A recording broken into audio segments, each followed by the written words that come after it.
So essentially, if you want any middleman to request any resource from you, that is when you need to have CORS enabled.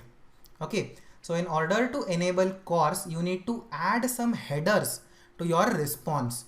So in the case of our function, we have added a header called access control allow origin.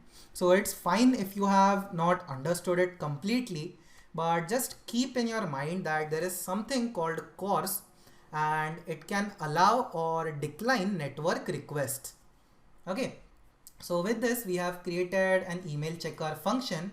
Let's go back to our email checker function and let's click refresh. So over here, now we again have access to XML HTTP request blocked by CORS. So this is because sometimes we are using the lower version or an older version of this particular URL. So just let's go back to cloud function, and essentially over here we have deployed it, and let's check if this is working. So let's refresh this, and essentially over here we have a response which says okay. Okay, so let's click refresh, and essentially let's go back and let's edit. So over here we can see that we have a response which says okay. So now let's edit this function.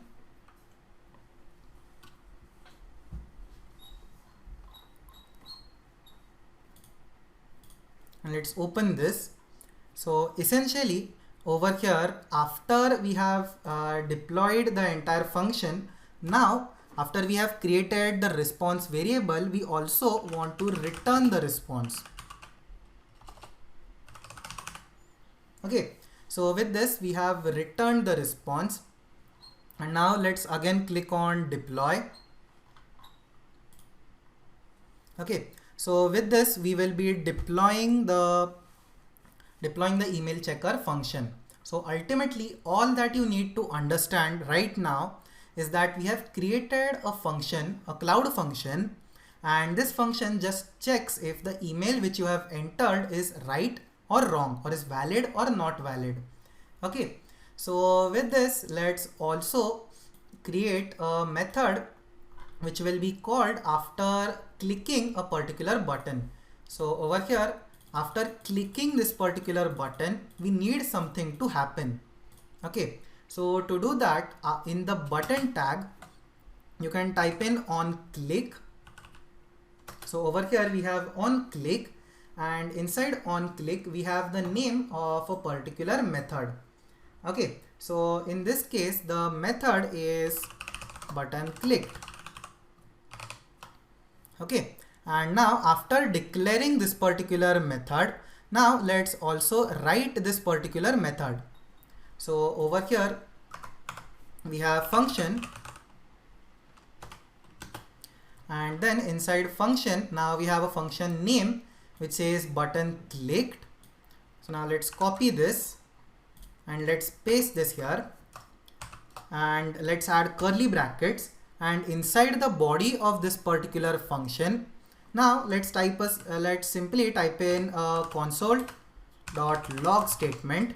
So inside console.log we have button clicked.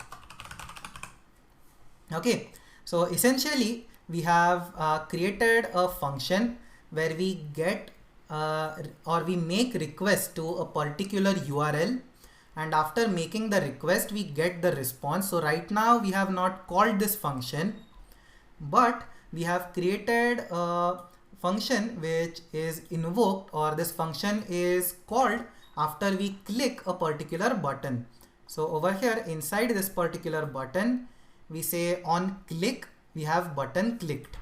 Okay, so let's go back to the email checker, and first of all let's check if the function is working properly. So let's refresh, and over here as you can see the response has changed, which says email status, and the value of this particular JSON object is email is invalid.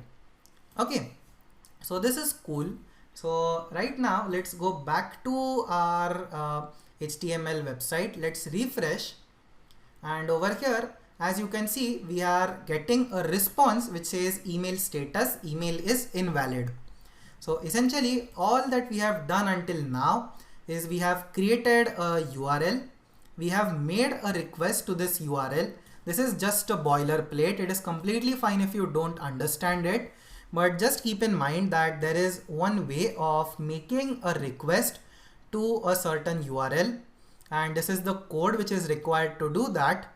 After making that particular request, we are console.logging that particular request, and then we have created a new function which says button clicked. So now let's check if this particular function is working. So let's click on this button, and as you can see, the output is button clicked inside the JavaScript console. So if you click this multiple times, then the same output is being generated a number of times. Okay, so with this we have created a certain way of interacting with HTML buttons. So now after this we want to make a request to a particular URL.